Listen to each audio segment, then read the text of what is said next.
ಮಿತ್ರರೇ ನಮಸ್ಕಾರ. ಮಿತ್ರರೇ, ಇನ್ನೆರಡು ತಿಂಗಳ ಒಳಗಾಗಿ ದೇಶದ 4 ಪ್ರಮುಖ ರಾಜ್ಯಗಳು ಹಾಗೂ 1 ಕೇಂದ್ರಾಡಳಿತ ಪ್ರದೇಶಕ್ಕೆ ಚುನಾವಣೆ ನಡೀತಾ ಇದೆ. ಈ ಚುನಾವಣೆ ಇದೆಯಲ್ಲ, ಕಾಂಗ್ರೆಸ್ ಪಕ್ಷಕ್ಕೆ ಅತ್ಯಂತ ಇಂಪಾರ್ಟೆಂಟ್ ಆದಂತಹ ಚುನಾವಣೆ. ಯಾಕೆ ಕೇಳಿದ್ರೆ 2024ರ ಲೋಕಸಭಾ ಚುನಾವಣೆ ಆದ ಬಳಿಕ ಕಾಂಗ್ರೆಸ್ಗೆ ಒಂದೇ ಒಂದು ಸಣ್ಣ ಗೆಲುವು ಕೂಡ ಸಿಕ್ಕಿಲ್ಲ. ಹೀಗಾಗಿ ಈ ಚುನಾವಣೆ ಇದೆಯಲ್ಲ, ಇದು ಕಾಂಗ್ರೆಸ್ ಪಾಲಿಗೆ ಒಂದು ರೀತಿಯಲ್ಲಿ ಡೂ ಆರ್ ಡೈ. ಕಾಂಗ್ರೆಸ್ ಮುಖ್ಯವಾಗಿ ನಿರೀಕ್ಷೆ ಇಟ್ಟುಕೊಂಡಿರುವಂತಹದ್ದು 2 ರಾಜ್ಯಗಳಲ್ಲಿ. ಇನ್ನೊಂದು ರಾಜ್ಯದಲ್ಲಿ ಅವರು ಸಪೋರ್ಟಿಂಗ್ ಪಿಲ್ಲರ್ ಆಗೋದಕ್ಕೆ ಯತ್ನ ಮಾಡ್ತಾ ಇದ್ದಾರೆ. ಅಲ್ಲೂ ಕೂಡ ಏನೋ ಯಶಸ್ಸು ಸಿಗುವಂತಹ ಲಕ್ಷಣಗಳು ಕಾಣಿಸ್ತಾ ಇಲ್ಲ. ಆದ್ರೆ ಮಿತ್ರರೇ, ಕಾಂಗ್ರೆಸ್ಗೆ ಭರ್ಜರಿ ನಿರೀಕ್ಷೆ ಇರುವಂತಹದ್ದು ಒಂದು ಕೇರಳ, ಇನ್ನೊಂದು ಅಸ್ಸಾಂ. ಅದರಲ್ಲಿ ಕೇರಳದಲ್ಲಿ ಈಗಾಗಲೇ ಗೆದ್ದ ರೀತಿಯಲ್ಲಿ ಅವರು ಬಿಂಬಿಸಿಕೊಳ್ತಾ ಇದ್ದಾರೆ. ಅಸ್ಸಾಂನಲ್ಲಿ ಅಧಿಕಾರವನ್ನು ಹಿಡಿಯೋದಕ್ಕೆ ಬಹಳ ಮಟ್ಟಿಗೆ ಟ್ರೈ ಮಾಡ್ತಾ ಇದ್ದಾರೆ. ಪ್ರಿಯಾಂಕಾ ಗಾಂಧಿಗೆ ಅದರ ಹೊಣೆಗಾರಿಕೆಯನ್ನು ಕೂಡ ಕೊಡಲಾಗಿದೆ. ಪ್ರಿಯಾಂಕಾ ಗಾಂಧಿ ಅಸ್ಸಾಂ ಕಾಂಗ್ರೆಸ್ನ ಸ್ಕ್ರೀನಿಂಗ್ ಕಮಿಟಿಯ ಅಧ್ಯಕ್ಷತೆಯನ್ನು ವಹಿಸಿಕೊಂಡಿದ್ದಾರೆ. ಇಷ್ಟೆಲ್ಲ ನಿರೀಕ್ಷೆ ಇಟ್ಟುಕೊಂಡಿರುವಂತಹ ಕಾಂಗ್ರೆಸ್ಗೆ ಇದ್ದಕ್ಕಿದ್ದಂತೆ 4 ರಾಜ್ಯಗಳಲ್ಲಿ ಭ್ರಮ ನಿರಸನ ಆಗಿದೆ. ಒಂದು ಕಡೆ ಮಿತ್ರ ಪಕ್ಷಗಳು ಕೈ ಕೊಡ್ತಾ ಇದ್ರೆ, ಇನ್ನೊಂದು ಕಡೆಯಲ್ಲಿ ಸ್ವಪಕ್ಷೀಯರೇ ಪಕ್ಷದ ವಿರುದ್ಧವಾಗಿ ಸಮರ ಸಾರಿದ್ದಾರೆ. ಕೇರಳದಲ್ಲಿ ಇನ್ನೇನು ಅಧಿಕಾರಕ್ಕೆ ಬಂದೇ ಬಿಟ್ವಿ ಅಂತ ಕನಸು ಕಾಣ್ತಾ ಇದ್ದಂತಹ ಕಾಂಗ್ರೆಸ್ಗೆ ಬಹಳ ದೊಡ್ಡ ಶಾಕ್ ಎದುರಾಗಿದೆ. ಅದರಲ್ಲೂ ಮಿತ್ರರೇ, ಅಸ್ಸಾಂನಲ್ಲಾದಂತಹ ಬೆಳವಣಿಗೆ ಇದೆಯಲ್ಲ, ಇದು ಕಾಂಗ್ರೆಸ್ ಪಕ್ಷ ಜೀರ್ಣ ಮಾಡಿಕೊಳ್ಳುವಂತಹದ್ದು ಕಷ್ಟ. ಅದರಲ್ಲೂ ಕೂಡ ಒಂದು ದೊಡ್ಡ ಯಶಸ್ಸಿಗಾಗಿ ಕಾಯ್ತಾ ಇರುವಂತಹ ಪ್ರಿಯಾಂಕಾ ಗಾಂಧಿಗೆ ಇದು ಬಿಸಿ ತುಪ್ಪವಾಗಿ ಪರಿಣಮಿಸಿದೆ. ಕಾಂಗ್ರೆಸ್ ಒಳಗೆ ಸಾಕಷ್ಟು ವ್ಯತ್ಯಾಸಗಳಿರೋದು ನಿಮಗೆಲ್ಲ ಗೊತ್ತೇ ಇದೆ. ಆದರೆ ಮಿತ್ರರೇ, ಒಂದೇ ಸಮನೆ ಅಂದರೆ ಏಕಕಾಲಕ್ಕೆ ಕಾಂಗ್ರೆಸ್ನ ಎಲ್ಲ ಅಸಮಾಧಾನ ಸ್ಫೋಟಗೊಂಡಿದೆ. ಎಲ್ಲ ರಾಜ್ಯಗಳಲ್ಲೂ ಕೂಡ ಚುನಾವಣೆ ಸಂದರ್ಭದಲ್ಲೇ ಕಾಂಗ್ರೆಸ್ಗೆ ಭಾರಿ ಹಿನ್ನಡೆ ಆಗಿದೆ. ಈ ವಿಚಾರದ ಕುರಿತಾಗಿ ನಿಮಗೆ ಸ್ವಲ್ಪ ಡೀಟೇಲ್ ಆಗಿ ಮಾಹಿತಿ ಕೊಡುವಂತಹ ಪ್ರಯತ್ನ ಮಾಡ್ತೀನಿ. ನೀವು ಈ ವಿಡಿಯೋನ ಕೊನೆವರೆಗೂ ಮಿಸ್ ಮಾಡದೆ ನೋಡಿ. ಮೊದಲಿಗೆ ಕೇರಳದಿಂದಲೇ ಆರಂಭ ಮಾಡೋಣ. ಮಿತ್ರರೇ, ಕೇರಳದಲ್ಲಿ ಈ ಬಾರಿ ಕಾಂಗ್ರೆಸ್ ನೇತೃತ್ವದ UDF ಇದೆಯಲ್ಲ, ಇದು ಗೆಲ್ಲುವ ಫೇವರೇಟ್. ಯಾರೇನೇ ಹೇಳಿದ್ರು ಕೂಡ ಅದು ಸತ್ಯ. ಹಾಗಂತ LDF out of the game ಅಲ್ಲ. ಇನ್ನೊಂದು ಕಡೆಯಲ್ಲಿ ಬಿಜೆಪಿಯೂ ಕೂಡ ಭಾರಿ ಪ್ರಯತ್ನವನ್ನ ಮಾಡ್ತಾ ಇದೆ. ಇವರಿಬ್ಬರನ್ನು ಅಧಿಕಾರಕ್ಕೆ ಬರೋದಕ್ಕೆ ಬಿಡಬಾರ್ದು. ಹಂಗ್ ಅಸೆಂಬ್ಲಿ ಆಗಿ ಇವರಿಬ್ಬರೇ ನಂತರ ಕೈ ಜೋಡಿಸಿ ಅಧಿಕಾರವನ್ನ ಮಾಡಬೇಕು. ಬಿಜೆಪಿ 2ನೇ ಸ್ಥಾನಕ್ಕೆ ಬಂದು ನಿಲ್ಲಬೇಕು ಅನ್ನುವಂಥದ್ದು ಬಿಜೆಪಿಯ ಬಯಕೆ. ಕೇರಳ ರಾಜಕಾರಣದಲ್ಲಿ ಒಂದು ವಿಚಿತ್ರ ಸನ್ನಿವೇಶವಂತೂ ನಿರ್ಮಾಣ ಆಗ್ತಾ ಇದೆ. ಈ ಹಿಂದಿನ ವಿಡಿಯೋಗಳಲ್ಲಿ ನಾನು ಆ ಬಗ್ಗೆ ವಿವರಣೆ ಕೊಟ್ಟಿದ್ದೀನಿ, ಈಗ ಹೆಚ್ಚಿಗೆ ಹೇಳೋದಕ್ಕೆ ಹೋಗೋದಿಲ್ಲ. ಈ ನಡುವೆ ಅಧಿಕಾರಕ್ಕೆ ಬಂದೇ ಬಿಟ್ವಿ ಅಂತ ಕನಸು ಕಾಣ್ತಾ ಇದ್ದಂಥ ಕೇರಳದ ಕಾಂಗ್ರೆಸ್ಗೆ ಒಂದು ದೊಡ್ಡ ಬಾಂಬ್ ಸಿಡಿಸಿದ್ಯಾರು ಕೇಳಿದ್ರೆ, ಕಾಂಗ್ರೆಸ್ನ ಹಿರಿಯ ನಾಯಕ ಮಣಿಶಂಕರ್ ಅಯ್ಯರ್. ಈ ಮಣಿಶಂಕರ್ ಅಯ್ಯರ್ ಅವರ ಪರಿಚಯವನ್ನ ನಾನೇನು ನಿಮಗೆ ಮಾಡಿಕೊಡ್ಬೇಕಾಗಿಲ್ಲ ಅಂತ ಭಾವಿಸಿದ್ದೀನಿ. ಈ ದೇಶದ ಪ್ರತಿಯೊಬ್ಬರಿಗೂ ಕೂಡ ಈ ಮುದಿಜೀವಿಯ ಪರಿಚಯ ಇದ್ದೇ ಇರುತ್ತೆ.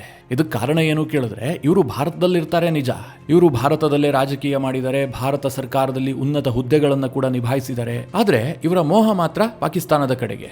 ಇವರೊಂಥರ ಪಾಕಿಸ್ತಾನದ ಅಘೋಷಿತ ರಾಯಭಾರಿಯಂತೆ ವರ್ತಿಸ್ತಾರೆ. ಇದರ ಜೊತೆಗೆ ಈ ಮಣಿಶಂಕರ್ ಅಯ್ಯರಿಗಿರುವಂತಹ ಇನ್ನೊಂದು ರಾಜಕೀಯ ಗುರುತು ಏನು ಕೇಳಿದ್ರೆ, ಇವರು ನೆಹರು ಗಾಂಧಿ ಕುಟುಂಬಕ್ಕೆ ಅತ್ಯಂತ ಆಪ್ತವಾದಂತಹ ನಾಯಕ. ಈ ಹಿಂದೆ ರಾಜೀವ್ ಗಾಂಧಿ ಅವರಿಗೆ ರೈಟ್ ಹ್ಯಾಂಡ್ ಆಗಿದ್ದಂಥವರು ಸೋನಿಯಾ ಗಾಂಧಿ ಅವರ ಅವಧಿಯಲ್ಲೂ ಕೂಡ ಇದು ಕಂಟಿನ್ಯೂ ಆಗಿತ್ತು. ನಾನು ಯಾಕೆ ಮಣಿಶಂಕರ್ ಅಯ್ಯರ್ ಅವರ ಪರಿಚಯವನ್ನ ಇಷ್ಟೆಲ್ಲ ಮಾಡಿಕೊಡ್ತಾ ಇದ್ದೀನಿ ಕೇಳಿದ್ರೆ, ಇಂತಹ ಕಾಂಗ್ರೆಸ್ಗೆ ನಿಷ್ಠವಾಗಿದ್ದಂತಹ ನಾಯಕ ಇವತ್ತು ಕಾಂಗ್ರೆಸ್ ವಿರುದ್ಧವೇ ತಿರುಗಿ ಬಿದ್ದಿದ್ದಾರೆ. ಕೇರಳದಲ್ಲಿ ಕಾಂಗ್ರೆಸ್ ಅಧಿಕಾರಕ್ಕೆ ಬರೋದೇ ಇಲ್ಲ. ಕೇರಳದಲ್ಲಿ ಪಿಣರಾಯಿ ವಿಜಯನ್ ಅವರೇ ಮುಖ್ಯಮಂತ್ರಿಯಾಗಿ ಮುಂದುವರಿಬೇಕು, ಹೀಗಂತ ಮಣಿಶಂಕರ್ ಅಯ್ಯರ್ ಸ್ಟೇಟ್ಮೆಂಟ್ ಕೊಟ್ಟಿದ್ದಾರೆ. ಕೇರಳದಲ್ಲಿರುವಂತಹ ಪಿಣರಾಯಿ ವಿಜಯನ್ ಅವರ ಸರ್ಕಾರ ಮಿಷನ್ 2031 ಅಭಿವೃದ್ಧಿ ಮತ್ತು ಪ್ರಜಾಪ್ರಭುತ್ವ ಅನ್ನುವಂಥ ಒಂದು ಕಾರ್ಯಕ್ರಮವನ್ನು ಆಯೋಜಿಸಿತ್ತು. ಅದಕ್ಕೆ ಮಣಿಶಂಕರ್ ಅಯ್ಯರ್ ಅವರಿಗೂ ಕೂಡ ಇನ್ವಿಟೇಷನ್ ಕಳುಹಿಸಲಾಗಿತ್ತು. ಈ ಕಾರ್ಯಕ್ರಮವನ್ನು ಕೇರಳದ ಕಾಂಗ್ರೆಸ್ ಬಾಯ್ಕಾಟ್ ಮಾಡಿತ್ತು. ಆದರೆ ಮಣಿಶಂಕರ್ ಅಯ್ಯರ್ ಮಾತ್ರ ಈ ಕಾರ್ಯಕ್ರಮದಲ್ಲಿ ಭಾಗಿಯಾಗಿದ್ರು. ಮಾತ್ರವಲ್ಲ, ಕಾಂಗ್ರೆಸ್ಗೆ ಮುಳುವಾಗುವಂತಹ ಒಂದು ಭಾಷಣವನ್ನು ಕೂಡ ಮಾಡಿದ್ರು. ಅವ್ರು ಹೇಳ್ತಾರೆ, ಕೇರಳದಲ್ಲಿ ಯಾವ ಕಾರಣಕ್ಕೂ ಕೂಡ ಕಾಂಗ್ರೆಸ್ ಅಧಿಕಾರಕ್ಕೆ ಬರೋದಕ್ಕೆ ಸಾಧ್ಯವೇ ಇಲ್ಲ. ಕಾರಣ ಏನು ಕೇಳಿದ್ರೆ, ಅವರೇ ಪರಸ್ಪರ ಕಚ್ಚಾಡ್ತಾ ಇದ್ದಾರೆ. ನಾನು ಕೇರಳದ ಪಿಣರಾಯಿ ವಿಜಯನ್ ಅವರಿಗೆ ಮನವಿ ಮಾಡಿಕೊಳ್ತಾ ಇದ್ದೀನಿ, ಕಾಲ ಕೆಳಗೆ ಬಿದ್ದಿರುವಂತಹ ಅಧಿಕಾರ ದಂಡವನ್ನ ನೀವು ಎತ್ಕೊಳ್ಳಿ, ಹೀಗಂತ ನಾನು ಪಿಣರಾಯಿ ವಿಜಯನ್ ಅವರಿಗೆ ಕಾಲಿಗೆ ನಮಸ್ಕರಿಸಿ ಬೇಡಿಕೊಳ್ತಾ ಇದ್ದೀನಿ. ಇವತ್ತು ಕೇರಳವನ್ನ ಬಹಳ ಅಭಿವೃದ್ಧಿಯ ಕಡೆಗೆ ಕೊಂಡೊಯ್ದಿದ್ದಾರೆ, ಹಾಗೆ ಹೀಗೆ ಅಂತ ಹೇಳ್ಬಿಟ್ಟು ಮಣಿಶಂಕರ್ ಅಯ್ಯರ್ ಅವರು ಕೇರಳದ ಲೆಫ್ಟ್ ಪಾರ್ಟಿ ಸರ್ಕಾರವನ್ನ ಕೊಂಡಾಡ್ತಾರೆ. ಮತ್ತೆ ಪುನಃ ಅವರೇ ಅಧಿಕಾರಕ್ಕೆ ಬರಬೇಕು ಅಂತ ಕೂಡ ಬಯಸ್ತಾರೆ. ಒಬ್ಬ ಕಾಂಗ್ರೆಸ್ ನಾಯಕ ಈ ರೀತಿಯಾಗಿ ಹೇಳಿಕೆ ಕೊಟ್ಟರೆ ಸಹಜವಾಗಿ ಕಾಂಗ್ರೆಸ್ನ ಒಳಗೆ ಕಿಡಿ ಹತ್ತಿಕೊಳ್ತು. ಅದಾಗ್ತಿದ್ದ ಹಾಗೆ ಕಾಂಗ್ರೆಸ್ನ ವಕ್ತಾರನಾಗಿರುವಂತಹ ಪವನ್ ಖೇರಾ ಒಂದು ಸ್ಟೇಟ್ಮೆಂಟ್ ಕೊಡ್ತಾರೆ. ಮಣಿಶಂಕರ್ ಅಯ್ಯರ್ಗೂ ಕಾಂಗ್ರೆಸ್ಗೂ ಯಾವುದೇ ಸಂಬಂಧ ಇಲ್ಲ, ಅವರು ಕಳೆದ ಕೆಲ ವರ್ಷಗಳಿಂದ ಪಕ್ಷದಿಂದ ಅಂತರ ಕಾಯ್ದುಕೊಂಡಿದ್ದಾರೆ, ಹೀಗಂತ ಒಂದು ಸ್ಟೇಟ್ಮೆಂಟ್ ಕೊಡ್ತಾರೆ. ಅದಾಗ್ತಿದ್ದ ಹಾಗೆ ಕೆಲ ಮಾಧ್ಯಮಗಳು ಮಣಿಶಂಕರ್ ಅಯ್ಯರ್ ಅವರಿಗೆ ಹೋಗಿ ಮತ್ತೆ ಮೈಕ್ ಹಿಡಿತವೆ. ಆಗ ಮಣಿಶಂಕರ್ ಅಯ್ಯರ್ ಅವರು ತನ್ನ ಒಳಗೆ ಅಡಗಿದ್ದಂತಹ ಕಾಂಗ್ರೆಸ್ನ ವಿರುದ್ಧವಾದಂತಹ ಎಲ್ಲಾ ದ್ವೇಷ ಆಕ್ರೋಶಗಳನ್ನ ಹೊರಗೆ ಕಕ್ಕಿ ಬಿಡುತ್ತಾರೆ. ಅದರಲ್ಲಿ ಯಾರನ್ನೂ ಕೂಡ ಬಿಟ್ಟಿಲ್ಲ. ರಾಹುಲ್ ಗಾಂಧಿಯಿಂದ ಹಿಡಿದು ತರೂರ್ ವರೆಗೆ ಎಲ್ಲರನ್ನೂ ಕೂಡ ಜಾಡಿಸಿದ್ದಾರೆ. ಶಶಿ ತರೂರ್ ಅವರನ್ನ ಪಾಕಿಸ್ತಾನದ ವಿರೋಧಿ ಅಂತ ಕರೆದಿದ್ದಾರೆ. ಮುಂದಿನ ವಿದೇಶಾಂಗ ಸಚಿವರಾಗೋದಕ್ಕೆ ಯತ್ನ ಮಾಡ್ತಾ ಇದ್ದಾರೆ ಅಂತ ಟೀಕೆ ಮಾಡಿದ್ದಾರೆ. ಇಲ್ಲಿ ಒಂದು ಸೂಕ್ಷ್ಮವನ್ನ ಗಮನಿಸಿ. ತರೂರ್ ಅವರನ್ನ ಪಾಕಿಸ್ತಾನದ ವಿರೋಧಿ ಅಂತ ಮಣಿಶಂಕರ್ ಅಯ್ಯರ್ ಕರೆಯೋದೇ ಆದ್ರೆ ಮಣಿಶಂಕರ್ ಅಯ್ಯರ್ ಪಾಕಿಸ್ತಾನದ ಪ್ರೇಮಿ ಅಂತ ಆಯ್ತು ತಾನೆ. ಹಾಗೆ ಪವನ್ ಖೇರಾ ಬಗ್ಗೆಯೂ ಕೂಡ ಮಣಿಶಂಕರ್ ಅಯ್ಯರ್ ಶಾರ್ಪ್ ಅಟ್ಯಾಕ್ ಮಾಡಿದ್ದಾರೆ. ಪವನ್ ಖೇರಾ ಒಬ್ಬ ಟಟ್ಟು, ಆತ ಕೈಗೊಂಬೆ. ಆತನನ್ನ ಹೊರಗಿಟ್ಟು ಬೇರೆ ಯಾರನ್ನಾದರೂ ಪಕ್ಷದ ವಕ್ತಾರರನ್ನಾಗಿ ಮಾಡದೇ ಇದ್ರೆ ಕಾಂಗ್ರೆಸ್ ಪಕ್ಷ ಇದೇ ಸ್ಥಿತಿಯಲ್ಲಿ ಮುಂದುವರಿಯುತ್ತೆ. ಹೀಗಂತ ಮಣಿಶಂಕರ್ ಅಯ್ಯರ್ ಪವನ್ ಖೇರಾ ವಿರುದ್ಧ ಆಕ್ರೋಶ ಹೊರಹಾಕಿದ್ದಾರೆ. ಹಾಗೆ ಎಐಸಿಸಿ ಜನರಲ್ ಸೆಕ್ರೆಟರಿ ಆಗಿರುವಂತಹ ಕೆಸಿ ವೇಣುಗೋಪಾಲ್ರನ್ನ ಒಬ್ಬ ಗೂಂಡ ಅಂತ ಕರೆದಿದ್ದಾರೆ. ಇದಕ್ಕೆ ಮುಂದುವರೆದು ಮಣಿಶಂಕರ್ ಅಯ್ಯರ್ ಅವರು ತನ್ನ ಬಗ್ಗೆ ತಾನೇ ಒಂದು ಮಾತು ಹೇಳ್ಕೊಂಡಿದ್ದಾರೆ. ನಾನು ಗಾಂಧಿಯನ್ ಕೂಡ ಹೌದು, ನೆಹರೂಯನ್ ಕೂಡ ಹೌದು, ಹಾಗೆ ರಾಜೀವಿಯನ್ ಕೂಡ ಹೌದು, ಆದ್ರೆ ರಾಹುಲಿಯನ್ ಅಲ್ಲ. ಹೀಗಂತ ನನ್ನ ನಿಷ್ಠೆ ಯಾವತ್ತಿದ್ರೂ ಕೂಡ ರಾಹುಲ್ ಗಾಂಧಿಗಿಲ್ಲ. ಈಗೇನೊಂದು ಕಾಂಗ್ರೆಸ್ ನಿರ್ಮಾಣ ಆಗಿದೆ, ಇದು ರಾಹುಲ್ನ ಕಾಂಗ್ರೆಸ್ ಅನ್ನುವ ಅರ್ಥದಲ್ಲಿ ಅವರು ಟೀಕೆ ಮಾಡಿದ್ದಾರೆ. ಮಿತ್ರರೇ, ಮಣಿಶಂಕರ್ ಅಯ್ಯರ್ ಮಾತಿಗೆ ಅಷ್ಟೇನೋ ವ್ಯಾಲ್ಯೂ ಇದೆ. ಅವ್ರು ಹೇಳಿದ ತಕ್ಷಣ ಕೇರಳ ರಾಜಕಾರಣ ಬದಲಾಗತ್ತೆ ಹಾಗಂತ ನನಗೇನು ಅನ್ಸೋದಿಲ್ಲ. ಯಾಕೆ ಕೇಳಿದ್ರೆ ಮಣಿಶಂಕರ್ ಅಯ್ಯರ್ ಅವರಿಗೆ ಈ ದೇಶದಲ್ಲಿ 2 ಓಟ್ಗಳು ಬೀಳ್ತವೆ ಅನ್ನುವಂತಹ ಭರವಸೆಯೂ ಕೂಡ ನನಗಿಲ್ಲ. ಆದರೂ ಸಹ ನಾನು ಯಾಕೆ ಮಣಿಶಂಕರ್ ಅಯ್ಯರ್ ಅವರ ಮಾತನ್ನ ನಿಮಗೆ ತಿಳಿಸದೆ ಕೇಳಿದ್ರೆ, ಒಂದು ಕಾಲದಲ್ಲಿ ನೆಹರು ಗಾಂಧಿ ಕುಟುಂಬಕ್ಕೆ ಬಕೆಟ್ ಹಿಡ್ಕೊಂಡಿದ್ದಂತಹ ಆಸಾಮಿ ಇವತ್ತು ತಿರುಗಿ ಬಿದ್ದಿದ್ದಾನೆ. ಕೇರಳದಲ್ಲಿ ಕಾಂಗ್ರೆಸ್ ಗೆಲ್ಲೋದಿಲ್ಲ, ಲೆಫ್ಟ್ ಪಾರ್ಟಿಗಳು ಗೆಲ್ಲಬೇಕು ಅಂತ ಆತ ಬಯಸ್ತಾ ಇದ್ದಾನೆ. ಇದು ಸಹಜವಾಗಿ ಕಾಂಗ್ರೆಸ್ ಪಕ್ಷಕ್ಕೆ ಒಂದು ಮುಜುಗರವನ್ನ ತಂದಿಟ್ಟಿದೆ. ಇದಿಷ್ಟು ಕೇರಳದ ಕಥೆಯಾದ್ರೆ, ಇನ್ನು ತಮಿಳುನಾಡಿನಲ್ಲೂ ಕೂಡ ಕಾಂಗ್ರೆಸ್ ಒಂದು ಭರ್ಜರಿ ಕನಸನ್ನ ಕಾಣ್ತಾ ಇತ್ತು. ಅವರು ಈ ಬಾರಿ ಬಹಳಷ್ಟು ಪ್ಲಾನ್ ಅನ್ನ ಮಾಡಿಕೊಂಡಿದ್ರು. ಅದೇನು ಕೇಳಿದ್ರೆ, ಡಿಎಂಕೆ ಒಂದು ಒತ್ತಡದಲ್ಲಿದೆ. ಒಂದು ಕಡೆ ಎಐಎಡಿಎಂಕೆ ಮತ್ತು ಬಿಜೆಪಿ ನೇತೃತ್ವದ ಅಲಯನ್ಸ್ ಇದೆ. ಇನ್ನೊಂದು ಕಡೆಯಲ್ಲಿ ಟಿವಿಕೆ ಎಮರ್ಜ್ ಆಗಿದೆ. ಡಿಎಂಕೆಯ ಓಟ್ಗಳನ್ನ ಟಿವಿಕೆ ಕಸಿದುಕೊಳ್ಳುವಂತಹ ಸಾಧ್ಯತೆಗಳು ಕೂಡ ಇದಾವೆ. ಇದು ಸಹಜವಾಗಿ ಸ್ಟಾಲಿನ್ರನ್ನ ಶೇಕ್ ಮಾಡ್ತಾ ಇದೆ. ಈ ಪರಿಸ್ಥಿತಿಯ ಲಾಭವನ್ನ ನಾವು ಪಡೆದುಕೊಳ್ಳಬೇಕು ಅನ್ನುವಂಥದ್ದು ಕಾಂಗ್ರೆಸ್ನ ಉದ್ದೇಶ. ಪರಿಸ್ಥಿತಿ ಲಾಭ ಪಡೆದುಕೊಳ್ಳೋದು ಅಂತಂದ್ರೆ ಏನು? ಕಾಂಗ್ರೆಸ್ ಏಕಾಂಗಿಯಾಗಿ ಸ್ಪರ್ಧಿಸಿ ತಮಿಳುನಾಡಿನ ರಾಜಕಾರಣದ ಅಧಿಪತ್ಯವನ್ನು ಸಾಧಿಸೋದು ಅಂತಲ್ಲ. ಡಿಎಂಕೆಯ ಜೊತೆಗೆ ಕೇವಲ ಸೀಟ್ ಶೇರ್ ಮಾತ್ರ ಅಲ್ಲ, ಅಧಿಕಾರದಲ್ಲೂ ಕೂಡ ನಮಗೆ ಶೇರ್ ಸಿಗಬೇಕು ಅನ್ನುವಂಥದ್ದು ಕಾಂಗ್ರೆಸ್ನ ವಾದ. ಆ ರೀತಿಯಾಗಿ ಅವರು ಪ್ರಯತ್ನವನ್ನ ಆರಂಭಿಸಿದ್ರು. ಆದರೆ ಇತ್ತೀಚೆಗೆ ತಮಿಳುನಾಡಿನ ಮುಖ್ಯಮಂತ್ರಿ ಸ್ಟಾಲಿನ್ ಹೇಳ್ತಾರೆ, ಕಾಂಗ್ರೆಸ್ ಜೊತೆಗೆ ಸೀಟ್ ಶೇರಿಂಗ್ ಇದೆಯೇ ಹೊರತು ಯಾವತ್ತೂ ಕೂಡ ನಾವು ಅಧಿಕಾರವನ್ನ ಶೇರ್ ಮಾಡಿಲ್ಲ ಅಂತ. ಇದು ಕಾಂಗ್ರೆಸ್ನ ಒಳಗೆ ಮತ್ತಷ್ಟು ಬಿರುಕನ್ನು ಮೂಡಿಸಿದೆ. ಸದ್ಯ ತಮಿಳುನಾಡು ರಾಜಕಾರಣದಲ್ಲಿ ಕೇಂದ್ರ ಕಾಂಗ್ರೆಸ್ ವರ್ಸಸ್ ರಾಜ್ಯ ಕಾಂಗ್ರೆಸ್ ಅನ್ನುವಂತಹ ಪರಿಸ್ಥಿತಿ ನಿರ್ಮಾಣ ಆಗಿದೆ. ಅದು ಯಾಕೆ ಕೇಳಿದ್ರೆ, ಕೇಂದ್ರದ ಕಾಂಗ್ರೆಸ್ ಒಂದು ರೀತಿಯಲ್ಲಿ ಯೋಚನೆ ಮಾಡ್ತಾ ಇದೆ, ರಾಹುಲ್ ಗಾಂಧಿ ಅವರಿಗೆ ತಮಿಳುನಾಡಿನ ಪಾಲಿಟಿಕ್ಸ್ನಲ್ಲಿ ಅಷ್ಟೇನು ಇಂಟ್ರೆಸ್ಟ್ ಇಲ್ಲ. ಅವರೇನು ಬಯಸ್ತಾರೆ, ಅಲ್ಲಿ ಒಟ್ಟು ಡಿಎಂಕೆ ಮತ್ತು ಕಾಂಗ್ರೆಸ್ನ ಮೈತ್ರಿಕೂಟ ಅಧಿಕಾರಕ್ಕೆ ಬಂದರೆ ಸಾಕಪ್ಪ. ಅಲ್ಲಿರುವಂತಹ 39 ಎಂಪಿಗಳ ಮೇಲೆ ರಾಹುಲ್ ಗಾಂಧಿ ಅವರ ಕಣ್ಣಿದೆಯೇ ಹೊರತು ರಾಜ್ಯ ರಾಜಕಾರಣದ ಮೇಲೆ ರಾಹುಲ್ ಗಾಂಧಿ ಅವರಿಗೆ ನಿರೀಕ್ಷೆ ಇಲ್ಲ. ಆದರೆ ತಮಿಳುನಾಡಿನ ಸ್ಥಳೀಯ ಕಾಂಗ್ರೆಸ್ ನಾಯಕರಿಗೆ ಏನು ಅನ್ನಿಸ್ತಾ ಇದೆ ಗೊತ್ತಾ? ಹೇಗಿದ್ರೂ ಟಿವಿಕೆ ಎಮರ್ಜ್ ಆಗಿದೆಯಲ್ಲ, ನಾವು ಟಿವಿಕೆ ಜೊತೆಗೆ ಸೇರಿದ್ದೇ ಆದರೆ ನಮಗೆ ಹೆಚ್ಚಿನ ಸೀಟುಗಳು ಕೂಡ ಸಿಗ್ತವೆ, ಜೊತೆಗೆ ಅಧಿಕಾರದಲ್ಲೂ ಕೂಡ ಶೇರ್ ಸಿಗುತ್ತೆ. ಒಂದು ವೇಳೆ ಅಧಿಕಾರಕ್ಕೆ ಬಂದಿದ್ದೇ ಆದರೆ ಮೈತ್ರಿ ಸರ್ಕಾರ ರಚನೆ ಆಗುತ್ತೆ.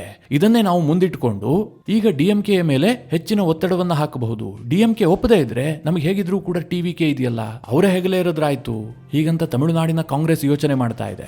ಹೀಗಾಗಿ ಡಿಎಂಕೆ ಮತ್ತು ಕಾಂಗ್ರೆಸ್ ನಡುವಿನ ಮೈತ್ರಿಕೂಟ ಇದೆಯಲ್ಲ, ಇದರಲ್ಲಿ ಬಿರುಕು ದಿನೇ ದಿನೇ ಜಾಸ್ತಿ ಆಗ್ತಾ ಇದೆ.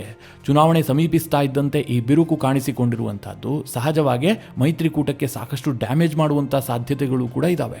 ಇದೆರಡಕ್ಕಿಂತಲೂ ಬಹಳ ಇಂಪಾರ್ಟೆಂಟ್ ವಿಚಾರ ಯಾವುದು ಕೇಳಿದ್ರೆ ಅದು ಅಸ್ಸಾಂನ ವಿಚಾರ. ಈ ಬಾರಿ ಕಾಂಗ್ರೆಸ್ ಅಸ್ಸಾಂ ಮೇಲೆ ಬಹಳ ನಿರೀಕ್ಷೆ ಇಟ್ಟುಕೊಂಡಿದೆ. ಇದೇ ಉದ್ದೇಶಕ್ಕೋಸ್ಕರವಾಗಿ ಅಸ್ಸಾಂ ಚುನಾವಣೆಯ ನೇತೃತ್ವವನ್ನ ಪ್ರಿಯಾಂಕಾ ಗಾಂಧಿ ಅವರಿಗೆ ವಹಿಸಲಾಗಿದೆ. ಪ್ರಿಯಾಂಕಾ ಗಾಂಧಿ ಕೇವಲ ಅಸ್ಸಾಂ ಚುನಾವಣೆಯ ನೇತೃತ್ವ ವಹಿಸಿಕೊಂಡು ಸುಮ್ಮನೆ ಕೂತಿಲ್ಲ, ಅವರು ಸಾಕಷ್ಟು ಮೀಟಿಂಗ್ ಮಾಡ್ತಾ ಇದ್ದಾರೆ. ಈಗಾಗಲೇ ಅಸ್ಸಾಂಗೆ ಹೋಗೋದಕ್ಕೆ ದಿನಾಂಕವನ್ನು ಕೂಡ ನಿಗದಿ ಮಾಡಿಕೊಂಡಿದ್ದಾರೆ. ಇಂತಹ ಸಂದರ್ಭದಲ್ಲಿ ಅಸ್ಸಾಂ ಕಾಂಗ್ರೆಸ್ನಲ್ಲಿ ಒಂದು ಭೂಕಂಪ ಆಗಿದೆ. ಅಸ್ಸಾಂ ಕಾಂಗ್ರೆಸ್ನ ಮಾಜಿ ಅಧ್ಯಕ್ಷ ಹಾಗೂ ಅಸ್ಸಾಂ ರಾಜಕಾರಣದ ಬಹಳ ದೊಡ್ಡ ನಾಯಕ ಭೂಪೇನ್ ಕುಮಾರ್ ಬೋರಾ ಈಗ ರಾಜೀನಾಮೆಯನ್ನು ಕೊಟ್ಟಿದ್ದಾರೆ. ನನಗೂ ಕಾಂಗ್ರೆಸ್ಗೂ ಇನ್ಮುಂದೆ ಸಂಬಂಧ ಇಲ್ಲ ಅಂತ ಪಕ್ಷದಿಂದ ಹೊರ ನಡೆದಿದ್ದಾರೆ. ಮಿತ್ರರೇ, ಇದು ಅಸ್ಸಾಂ ರಾಜಕಾರಣದಲ್ಲಿ ಬಹಳ ದೊಡ್ಡ ವಿಚಾರ. ಯಾಕೆ ಅಂತಂದ್ರೆ ಭೂಪೇನ್ ಕುಮಾರ್ ಬೋರಾ ಏನ್ ಸಣ್ಣ ನಾಯಕ ಅಲ್ಲ, ಅಸ್ಸಾಂನಲ್ಲಿ ಬಹಳ ದೊಡ್ಡ ಹೆಸರೇ. ಹೀಗಾಗಿ ಭೂಪೇನ್ ಕುಮಾರ್ ಬೋರಾ ರಾಜೀನಾಮೆಯನ್ನ ಕೊಡ್ತಿದ್ದ ಹಾಗೆ ಕಾಂಗ್ರೆಸ್ನಲ್ಲಿ ತಲ್ಲಣ ಸೃಷ್ಟಿಯಾಗಿದೆ. ಸ್ವತಃ ರಾಹುಲ್ ಗಾಂಧಿ ಅವರೇ ಭೂಪೇನ್ ಕುಮಾರ್ ಬೋರಾ ಅವರಿಗೆ ಫೋನ್ ಮಾಡಿಬಿಟ್ಟು ಮನವೊಲಿಸುವಂತಹ ಯತ್ನ ಮಾಡಿದಾರಂತೆ. ಆದರೆ ಭೂಪೇನ್ ಕುಮಾರ್ ಬೋರಾ ಕನ್ವಿನ್ಸ್ ಆದಂತೆ ಕಂಡು ಬರ್ತಾ ಇಲ್ಲ. ಅವರು ಒಂದು ಷರತ್ತನ್ನು ವಿಧಿಸಿದ್ದಾರೆ. ಒಂದು ವೇಳೆ ನಾನು ಹೇಳಿದ್ದಕ್ಕೆ ಕಾಂಗ್ರೆಸ್ ಒಪ್ಪಿಕೊಂಡಿದ್ದೆ ಆದರೆ, ಇಂತಿಂತಹ ಬದಲಾವಣೆಯನ್ನು ತಂದಿದ್ದೆ ಆದರೆ ನಾನು ಪಕ್ಷದಲ್ಲಿ ಮುಂದುವರಿತೀನಿ, ಇಲ್ಲದೆ ಹೋದರೆ ಕಾಂಗ್ರೆಸ್ಗೂ ನನಗೂ ಸಂಬಂಧ ಇಲ್ಲ, ನನ್ನ ದಾರಿಯನ್ನು ನಾನು ನೋಡ್ಕೊಳ್ತೀನಿ ಅಂತ ಅವರು ಓಪನ್ ಆಗಿ ಸ್ಟೇಟ್ಮೆಂಟ್ ಕೊಟ್ಟಿದ್ದಾರೆ. ಆದರೆ ನಾನು ಖಂಡಿತವಾಗ್ಲೂ ಹೇಳ್ತೀನಿ, ಭೂಪೇನ್ ಬೋರಾ ಇಟ್ಟಂತಹ ಬೇಡಿಕೆಯನ್ನ ಕಾಂಗ್ರೆಸ್ ಖಂಡಿತವಾಗ್ಲೂ ಈಡೇರಿಸೋದಕ್ಕೆ ಸಾಧ್ಯವೇ ಇಲ್ಲ. ಯಾಕೆ ಅಂತಂದ್ರೆ ಆ ಬೇಡಿಕೆಯ ಸ್ವರೂಪವೇ ಆಗಿದೆ. ಅಷ್ಟಕ್ಕೂ ಬೋರಾರವರ ಬೇಡಿಕೆಯನ್ನು ಕೇಳಿದ್ರೆ, ಇವತ್ತು ಅಸ್ಸಾಂ ಕಾಂಗ್ರೆಸ್ನ ಅಧ್ಯಕ್ಷರಾಗಿ ಗೌರವ್ ಗೊಗೊಯ್ ಇರಬಹುದು, ಆದರೆ ಅವರ ರೈಟ್ ಹ್ಯಾಂಡ್ ಆಗಿರುವಂತಹದ್ದು ಕಾಂಗ್ರೆಸ್ನ ಎಂಪಿ ರಕೀಬುಲ್ ಹಸನ್. ಈ ರಕೀಬುಲ್ ಹಸನ್ ಕೇವಲ ಮುಸ್ಲಿಮರನ್ನೊಳಗೊಂಡಂತಹ ಕಾಂಗ್ರೆಸ್ ಅನ್ನ ಕಟ್ಟೋದು ಹೊರಟಿದ್ದಾನೆ. ಇದು ನಮ್ಮಂತಹ ನಾಯಕರ ಆತ್ಮಗೌರವಕ್ಕೆ ಧಕ್ಕೆಯನ್ನ ತಂದಿದೆ. ಈ ರಕೀಬುಲ್ ಹಸನ್ ಕಾರಣದಿಂದಾಗಿಯೇ ಅಸ್ಸಾಂ ಕಾಂಗ್ರೆಸ್ಗೆ ಈ ಪರಿಸ್ಥಿತಿ ಬಂದಿದೆ. 2021ರಲ್ಲಿ ಇದೇ ರಕೀಬುಲ್ ಹಸನ್ AIUDF ಜೊತೆಗೆ ಕಾಂಗ್ರೆಸ್ ಅನ್ನ ಮೈತ್ರಿ ಮಾಡಿಸಿದ. ಇದೇ ಕಾರಣದಿಂದಾಗಿ ಕಾಂಗ್ರೆಸ್ 2021ರ ಚುನಾವಣೆಯಲ್ಲಿ ಹೀನಾಯವಾಗಿ ಸೋತೋಯ್ತು. ಈತ ನೆಕ್ಸ್ಟ್ ಅಸ್ಸಾಂನ ಅಧ್ಯಕ್ಷನಾಗೋದಕ್ಕೆ ಗೌರವ್ ಗೊಗೊಯ್ ಜೊತೆಗೆ ಒಪ್ಪಂದ ಮಾಡಿಕೊಂಡಿದ್ದಾನೆ. ಈತನಿಂದ ಪಕ್ಷಕ್ಕೆ ಸಾಕಷ್ಟು ಡ್ಯಾಮೇಜ್ ಆಗ್ತಾ ಇದೆ. ಇದನ್ನ ಸರಿಪಡಿಸಿದ್ರೆ ಮಾತ್ರ ನಾನು ಪಕ್ಷದಲ್ಲಿ ಮುಂದುವರಿತೀನಿ ಅಂತೇಳಿ ಭೂಪೇನ್ ಬೋರಾ ಕಾಂಗ್ರೆಸ್ ನಾಯಕರಿಗೆ ಸ್ಪಷ್ಟವಾಗಿ ತಿಳಿಸಿದಾರಂತೆ. ಅಲ್ಲಿಗೆ ನೀವೇ ಯೋಚನೆ ಮಾಡಿ, ಭೂಪೇನ್ ಬೋರಾರ ಬೇಡಿಕೆಯನ್ನ ಈಡೇರಿಸೋದಕ್ಕೆ ಕಾಂಗ್ರೆಸ್ ನಾಯಕರಿಗೆ ಸಾಧ್ಯ ಇದೆಯಾ? ಆ ದಮ್ಮು ತಾಕತ್ತು ರಾಹುಲ್ ಅಂಡ್ ಟೀಮ್ಗೆ ಇದೆಯಾ? ಒಬ್ಬ ಮುಸ್ಲಿಂ ಮುಖಂಡನನ್ನ ಸೈಡಿಗೆ ಹಾಕಿಬಿಟ್ಟು ಹಿಂದೂ ಮುಖಂಡನಿಗೆ ಮಣೆ ಹಾಕೋದಕ್ಕೆ ರಾಹುಲ್ ಗಾಂಧಿ ಒಪ್ಕೊಳ್ತಾರ? ಅಲ್ಲಿಗೆ ಭೂಪೇನ್ ಬೋರಾ ಮತ್ತು ಕಾಂಗ್ರೆಸ್ನ ಸಂಬಂಧ ಮುಗಿದು ಹೋದಂತಹ ಅಧ್ಯಾಯ ಅನ್ನುವಂಥದ್ದು ಫಿಕ್ಸ್ ಆಗಿದೆ. ಇನ್ನು ಭೂಪೇನ್ ಬೋರಾ ಈ ರೀತಿಯಾಗಿ ಪಕ್ಷದಿಂದ ಹೊರ ಬರ್ತಿದ್ದ ಹಾಗೆ ಅಸ್ಸಾಂನ ಮುಖ್ಯಮಂತ್ರಿ ಹಿಮಂತ ಬಿಸ್ವಾ ಶರ್ಮಾ ಫುಲ್ ಆಕ್ಟಿವ್ ಆಗಿದ್ದಾರೆ. ಅವರು ಬೋರಾರನ್ನ ಬಿಜೆಪಿಗೆ ಆಹ್ವಾನಿಸಿದ್ದು ಮಾತ್ರ ಅಲ್ಲ, ಅವರು ಬಿಜೆಪಿಗೆ ಬಂದಿದ್ದೇ ಆದ್ರೆ ಭದ್ರವಾದ ಕಡೆಯಲ್ಲಿ ಟಿಕೆಟ್ ಅನ್ನ ಕೊಟ್ಟು ಅವರನ್ನ ಗೆಲ್ಸ್ಕೊಂಡು ಬರ್ತೀವಿ ಅಂತ ಹೇಳಿ ಹಿಮಂತ ಬಿಸ್ವಾ ಶರ್ಮಾ ಹೇಳಿದ್ದಾರೆ. ಅಷ್ಟು ಮಾತ್ರ ಅಲ್ಲ, ಕಾಂಗ್ರೆಸ್ನಲ್ಲಿದ್ದಂತಹ ಏಕೈಕ ಹಿಂದೂ ನಾಯಕ ಭೂಪೇನ್ ಬೋರಾ ಅವರನ್ನೇ ಈಗ ಕಾಂಗ್ರೆಸ್ ಕಳೆದುಕೊಂಡಿದೆ. ಹೀಗಂತ ಬೋರಾರನ್ನ ಹಿಂದೂ ನಾಯಕ ಅಂತ ಹಿಮಂತ ಬಿಸ್ವಾ ಶರ್ಮಾ ಕರೆದಿದ್ದಾರೆ. ಜೊತೆಗೆ ಇಂದೇ ನಾನು ಅವರ ಮನೆಗೆ ಭೇಟಿ ಕೊಡ್ತೀನಿ ಅಂತ ಕೂಡ ಹಿಮಂತ ಬಿಸ್ವಾ ಶರ್ಮಾ ಹೇಳಿದ್ದಾರೆ. ಈ ಬಗ್ಗೆ ಪ್ರತಿಕ್ರಿಯೆ ನೀಡಿರುವಂತಹ ಭೂಪೇನ್ ಬೋರಾ, ನಾನಿವತ್ತು ಯಾವುದೇ ಪಕ್ಷದಲ್ಲಿಲ್ಲ. ಇಂತಹ ಸಂದರ್ಭದಲ್ಲಿ ಅಸ್ಸಾಂನ ಮುಖ್ಯಮಂತ್ರಿ ಹಿಮಂತ ಬಿಸ್ವಾ ಶರ್ಮಾ ನನ್ನ ಮನೆಗೆ ಬರುವಂತಹದ್ದು ನನಗೆ ಗೌರವದ ವಿಚಾರ ಅಂತ ಅವರು ಸ್ಟೇಟ್ಮೆಂಟ್ ಕೊಟ್ಟಿದ್ದಾರೆ. ಇಷ್ಟು ಮಾತ್ರ ಅಲ್ಲ, ಇವತ್ತೇನಾದರೂ ಕಾಂಗ್ರೆಸ್ ಪಕ್ಷ ನನ್ನ ಮಾತನ್ನ ಕೇಳಿದ್ದೇ ಆದ್ರೆ ಈ ಬಾರಿಯ ಚುನಾವಣೆಯಲ್ಲಿ ಕಾಂಗ್ರೆಸ್ ಪಕ್ಷ ತನ್ನ ಅಧಿಕೃತ ವಿರೋಧ ಪಕ್ಷದ ಸ್ಥಾನವನ್ನ ಉಳಿಸಿಕೊಳ್ಳುತ್ತೆ. ಒಂದು ವೇಳೆ ನನ್ನ ಮಾತನ್ನ ಕೇಳಿಲ್ಲ ಅಂತಾದ್ರೆ ವಿರೋಧ ಪಕ್ಷದ ಸ್ಥಾನದ ಅರ್ಹತೆಯನ್ನ ಪಡೆಯೋದಕ್ಕೆ ಬೇಕಾಗುವಷ್ಟು ಸೀಟುಗಳೂ ಕೂಡ ಅಸ್ಸಾಂನ ಕಾಂಗ್ರೆಸ್ಗೆ ಬರೋದಿಲ್ಲ ಅಂತ ಭೂಪೇನ್ ಬೋರಾ ಸ್ಟೇಟ್ಮೆಂಟ್ ಕೊಟ್ಟಿದ್ದಾರೆ. ಚುನಾವಣೆ ಸಂದರ್ಭದಲ್ಲಿ ಈ ಬೆಳವಣಿಗೆ ಇದೆಯಲ್ಲ, ಕಾಂಗ್ರೆಸ್ಗೆ ಬಹಳ ದೊಡ್ಡ ಮುಜುಗರವನ್ನ ತಂದಿಟ್ಟಿದೆ. ಅಸ್ಸಾಂ ಕಾಂಗ್ರೆಸ್ಗೆ ಬಹಳ ದೊಡ್ಡ ಡ್ಯಾಮೇಜ್ ಅನ್ನ ಕೂಡ ಮಾಡಿದೆ. ಇದಿಷ್ಟು ಅಸ್ಸಾಂನ ಕಥೆಯಾದ್ರೆ, ಇನ್ನು ಬಂಗಾಳದಲ್ಲೂ ಕೂಡ ಒಂದಷ್ಟು ಬೆಳವಣಿಗೆಗಳು ನಡೆದಿದ್ದಾವೆ. ನಿಮಗೆಲ್ಲ ಗೊತ್ತೇ ಇದೆ, ಬಂಗಾಳದಲ್ಲಿ ಕಾಂಗ್ರೆಸ್ ಏಕಾಂಗಿಯಾಗಿ ಸ್ಪರ್ಧಿಸುತ್ತೆ. ಅವರಿಗೂ TMCಗೂ ಯಾವುದೇ ರೀತಿಯಲ್ಲೂ ಸಂಬಂಧ ಇಲ್ಲ.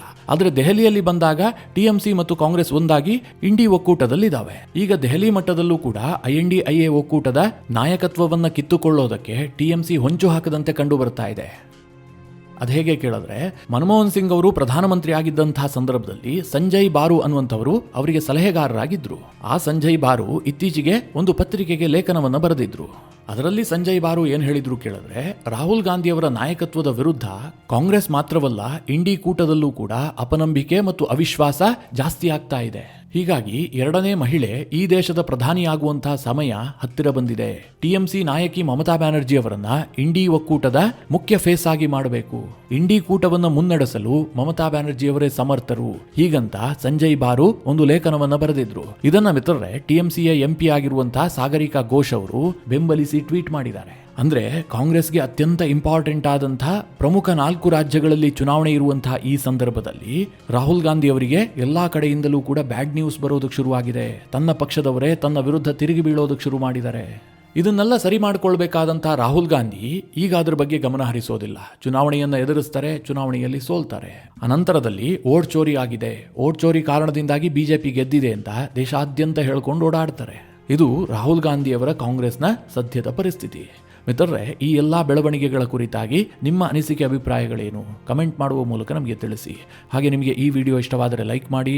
ಜೊತೆಗೆ ನೀವಿನ್ನೂ ನಿಮ್ಮ ನೆಚ್ಚಿನ ಸಂಸ್ಕಾರ ಸೌರಭ ಯೂಟ್ಯೂಬ್ ಚಾನಲ್ನ ಸಬ್ಸ್ಕ್ರೈಬ್ ಮಾಡಿಲ್ಲ ಅಂತಾದರೆ ಈ ಕೂಡಲೇ ಸಬ್ಸ್ಕ್ರೈಬ್ ಮಾಡಿ. ಮುಂದಿನ ಎಲ್ಲ ಅಪ್ಡೇಟ್ಗಳ ನೋಟಿಫಿಕೇಷನ್ಗಾಗಿ ಬೆಲ್ ಐಕಾನ್ ಒತ್ತಿ.